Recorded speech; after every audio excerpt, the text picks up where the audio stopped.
years we have an austerity policy which is set to aiming at reducing the national debt, but nonetheless the debt was increased in fact, and also we had all these measures that actually have decreased the living standard. They have cut the salaries and pension. The university does not have sufficient funds to pay the companies who are the bosses of the employment of the.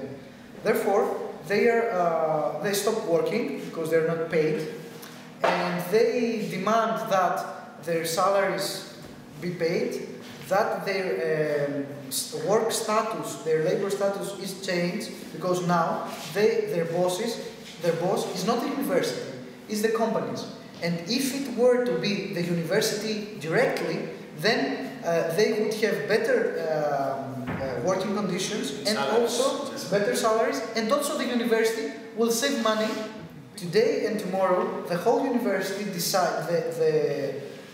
let's say the board of the university decided to close the whole university for two main reasons. First, to symbolize the critical situation that the university is facing, and to send a SOS signal that in a couple of months we won't be able to function at all to pay for the light or for heating and also the workers. And for the second part, to show the solidarity to the demands of the workers. Therefore, the whole university is closed for these 2 days. When your country, your people are suffering, you can't keep having the same life. You know, we can't just go into the lessons like usual, because the situation is not like usual. You know, there are people that are dying from starving. You know, this winter will be the worst since the World War II. You know, when people were dying again, starving. And yes, it is not normal, and people have to understand this, that it is not normal. With in general, a non-normal life, you know, no lessons, just fight.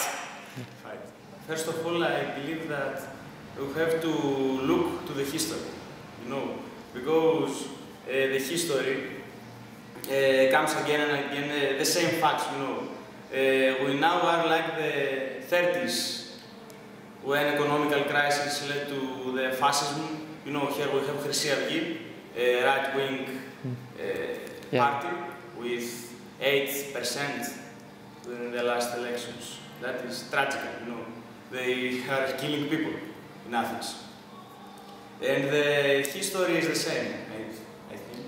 And we have to look at this to have some lessons, you know, history lessons.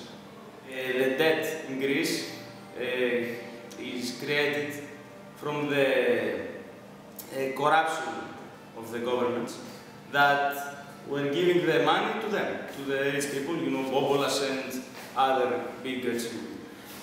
What happened now? With you, the German is the flagship.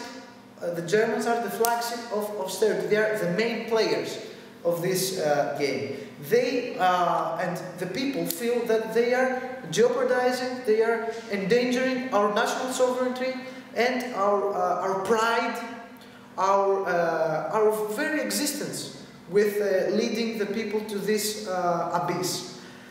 Therefore, the anti-German feelings have once more come into play, and also that led to also Germans have anti-Greek feelings, as we can see from the polls of certain companies in Germany, who show that a huge percentage of Germans want us out of the Eurozone. They don't know that if we don't buy their cars, they don't have a job, and so it's while it should be the Greek and the German people against their own governments, it starts to be a kind of nationalist struggle, as happens in every crisis.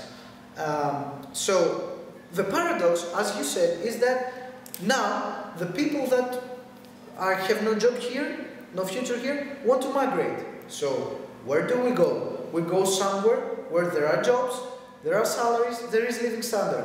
What are our choices?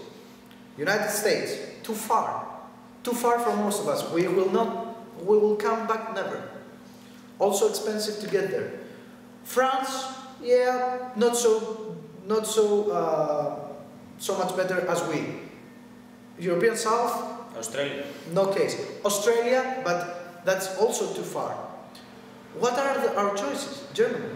Germany, we know a bit of the language. There is said to have jobs, and yeah, whatever our feelings towards the policies, it's kind of a necessity. But all in all, I don't believe that there is a continuous anti-German feeling of the Greek population. There are many turbulences and changes to what the Greek people feel towards the German people. But now we are in the lowest point of trust between those two people. And the economic situation leads to that paradox that we don't like Germans, but we have to go there. It's like that. There is only one way. The way that, and he meant the same, but I want to emphasize more on it. There is a way that the states should give motives and financing to growth, and not every growth. The growth that respects people, respects the consumers, respects the workers, respects the environment. Because right now we have also in Greece a huge problem with huge investments that destroy the environment in very big areas with no concern what will happen to these places and to the inhabitants of these places. And what should be done is that the governments should start representing their people. And if the governments themselves don't do it, then it is up to us to demand them and change them. But I want to be a teacher, law teacher. And I hope to go in Germany for studies and then to return back, not to stay there. And to help them law, political level, that I will find. But in Greece we have we are saying that when peoples are planning for the future things, God laughs, because we don't know what will come in the future. My latest thought was to be involved in the public sector as someone who controls the people who administrate, who get their hands on money, so as to watch them to be like the anti-corruption guy within the administration. The fact now is that all these are not sure as they were, because we don't know if there will be any money for scholarships. We don't know if my family would have money to support me going over there and continue my studies. So everything is uncertain, and that is what makes me feel very sad and angry, that the dreams that I had, and I had them possible, now they are just hanging in the balance. We do not know if we can do that, and that is what most of people my age think, that our future is either stay here and be poor or unemployed, or migrate and look for a better future, which is also a perspective that does not guarantee you that will you get it. I hope that my future will be on the good track, but nobody can be sure of that.